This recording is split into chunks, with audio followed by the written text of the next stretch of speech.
So Curtis Blaydes versus Alexander Volkov just took place in the main event of UFC Fight Night Vegas 3, Blaydes versus Volkov, and it was quite a lackluster main event, I'll be honest with you guys. I originally predicted Curtis Blaydes to win this fight by a second round TKO, but I'll be honest with you, this fight was kind of dictated. At least the first 3 rounds of this fight were sort of set in stone once Blaydes came out in the first 10 seconds and dunked Volkov on his ass. Because as soon as that happens in the first 10 seconds, if you can take someone down in the first round, they're not going to get more energy as the round goes on. You're already dictating that you're a better wrestler than them. That's usually going to carry over into the rest of the fight. But Alexander Volkov, I'll tell you this, a lot better than I thought he was going to be.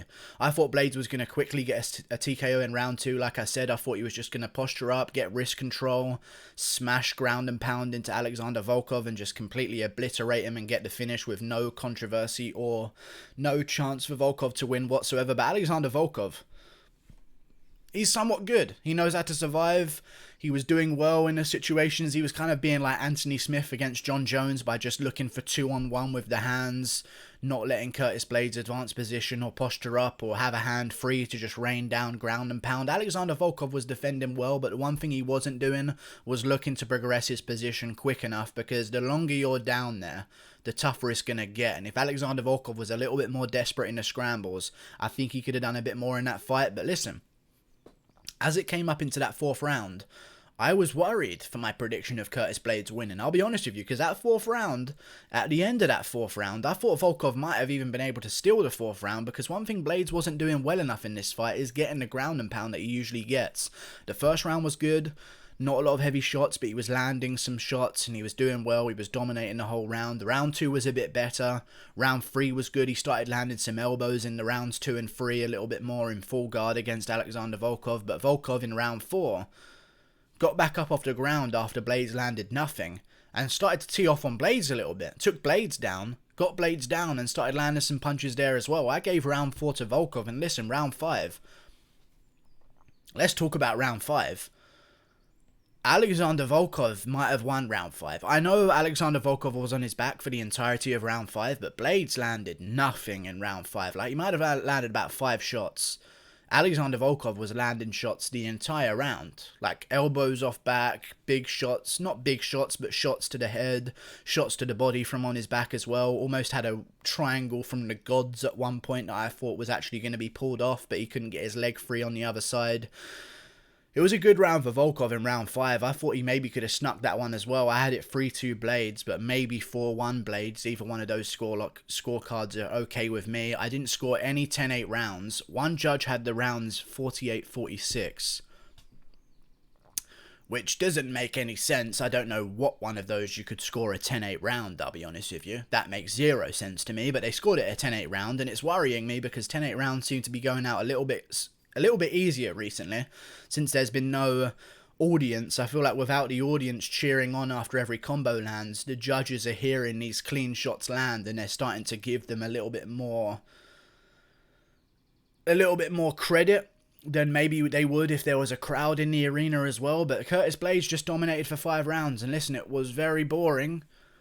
It wasn't the most interesting, but listen, you can't deny that Curtis Blaydes just ragdolled Volkov for the majority of 5 rounds and won himself the fight. Easy win for not easy win, but a win for Curtis Blaydes. And he said that in the first 3 rounds, first of all, let's talk about the fight a little bit more, because I've got some more to say. The striking of Curtis Blaydes in those early rounds, he was doing some shit in that fight that was like, okay, this guy is really, really working on his striking. He was losing a lot of side-to-side movement. He was like a crab in there, you know? Side-to-side movement, dodging the kicks of Volkov, coming back with a big right hand. He was even jabbing with Volkov at one point, and he looked somewhat good. In those first few rounds, Curtis Blaydes' stand-up was not shabby, and I'm so glad that he used a bit of his stand-up, because I feel like it opened up the takedowns even more, because if you're just shooting for takedowns, the striker knows exactly what to do, and Volkov knew it a certain amount of times. When Blaydes kept going for takedowns and failing them, Volkov would defend them. But when Blaydes would mix in strikes and then go for the takedown, all of a sudden the entire game changed, and Volkov just couldn't keep him off of him. But Blaydes' striking didn't look too bad. One thing that we can take away from this fight is that Blaydes does slow down in those later rounds, but then again, name me a heavyweight other than Stipe Miocic who doesn't slow down in those later rounds. And Curtis Blaydes was doing pretty good, but yeah, he did slow down a little bit. But now at least he's got experience going 5 rounds. He knows he can go 5 rounds, and he even said in the post-fight speech that he wants to improve his cardio even more. So I'm assuming he's just going to go 5 rounds better and better in his career. Great performance from Blaydes, dominant performance. Little bit risky at the end, don't get me wrong, and Volkov showed us that cardio that he has because he's a very skinny guy for the division. Even though he's massive and tall, doesn't have a lot of body, doesn't have a lot of mass on him, doesn't have a lot of muscle mass either. He's just a skinny, long guy for the division, so he's not pumping oxygen into those muscles every 20 seconds for some big, massive bursts of strength. He's picking guys off, and he paces himself very well. But listen, Blaydes just got the job done. In his post-fight speech, Curtis Blaydes came out and said that he wants to wait for a title shot. He also said he needs to work on his conditioning, which I think is a great mindset to have as soon as you've just gone 5 rounds. It's good that he's already thinking about what to improve on. I like that mindset. He's a young guy. He says he wants to wait for the winner of Blaydes. I need to say this again. He says he wants to wait for the winner of Stipe versus DC3.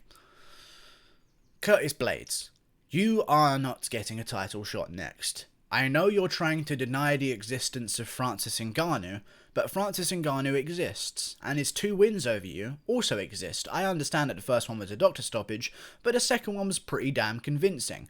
You lost to Ngannou. Don't act like Ngannou is just not going to get the winner of Stipe versus DC now. And I will say this, because this is a big thing. DC's retiring after the Stipe fight. If Stipe wins, he's the greatest heavyweight of all time. Done. He's an older guy. Why would he take on Ngannou again rather than just retire? If Stipe wins, he might vacate as well. So this is where Blaydes' waiting game could pay off in the long run, because we might see an Ngannou versus Blaydes 3 title fight for the vacant belt if Stipe wins and retires and DC retires as well. Now, I don't think that's going to happen.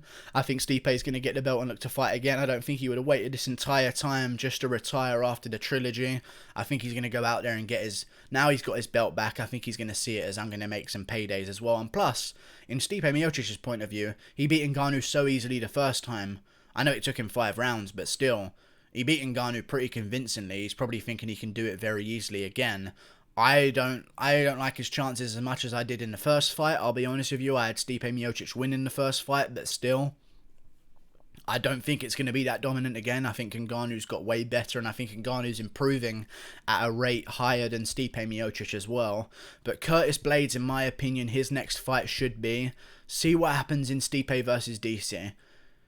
If the winner stays on, and if Stipe wants to stay around, because even if DC wins and vacates, they'll probably just do Stipe versus Ngannou 2 for the vacant title anyway. If Blaydes wants to stay active, which he is going to have to, he should take on the winner of Derek Lewis versus Alexei Oleinik. It's taking place in August, around the same time of Stipe DC, so he's going to have some time off. He's got a good 2 months to relax, probably just work on a bit of cardio, don't go too hard in the gym, and then get straight back in there against the winner of Derek Lewis versus Alexei Oleinik. I think that would be a great matchup, especially if it's Derek Lewis versus Curtis Blaydes. Sign me up. That's a great fight for a headliner of a fight night any day of the week. Now, that should be the fight he takes place next, because Curtis Blaydes just increased his contract tonight.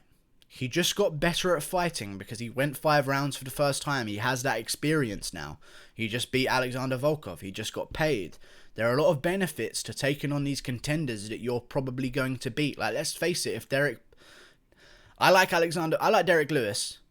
Alexander Volkov getting up off bottom does not mean that Derek Lewis will as well. I think if Derek Lewis goes down on his back, although Derek Lewis has shown that he can get up before, that's against Ilir Latifi. That's against Blagojevinov. That's not against Curtis Blaydes. I think if Curtis Blaydes gets Derek Lewis down to the ground, he's going to have his way with him completely and probably get a TKO finish in the second round. I'll predict that again, even though I was wrong this time with a second round TKO prediction. I think Blaydes would handle Derek Lewis, and if he does that, more experience, more skill, more money, improved contracts, more undeniability for a title shot. I don't think Blaydes should sit out on the sidelines. I think he should take this opportunity to take on these guys that he's going to be a heavy favourite against and just evolve his game enough to where now he doesn't have to be so timid on the feet against Ngannou, because we saw it against Volkov. He's getting better on the feet, and if he trains it again, and let's say TKO's Derek Lewis, and even looks good on the feet there as well, all of a sudden his stand-up's going to be more confident for the Ngannou fight. Who knows? We might see Blaydes tag Ngannou with a jab in the first 5 seconds, and then go for a takedown, rather than just diving for it and getting KO'd. There's a lot to gain for Curtis Blaydes by staying active. I don't think he should wait to see if he can get a title shot after Stipe versus DC3. That makes zero sense to me, but still, wait out anyway. See what happens in Lewis versus Olenek. See what happens in DC versus Stipe, because you never know. You could be fighting Ngannou for a vacant strap, but still, probably don't have your hopes up. Don't hold your breath, Curtis Blaydes, okay? Don't hold your breath, because I don't think it's going to be going that way wherever you get a title shot, because him versus Derek Lewis is what I want to see next. So fingers crossed, Derek Lewis gets past his Russian test in Alexei Olenek, because Alexei Olenek is dangerous. I think Derek Lewis is going to beat Alexei Olenek because Olenek's a bit older. He can be KO'd, and Derek Lewis could KO him very easily, I feel, even though it's a very close fight where Olenek could probably win. I think Derek Lewis gets the win there. That's the perfect matchup to make. Overeem's left out on the sidelines, so do Overeem versus Gustafsson if Gustafsson beats Fabricio Verdum, and then we'll go from there. Thank you for watching. It was a decent fight while it lasted, not the most entertaining, but like and subscribe anyway, because I told you to. Click that button there. Goodbye. I'll see you later. Great performance from Blaydes. Yeah.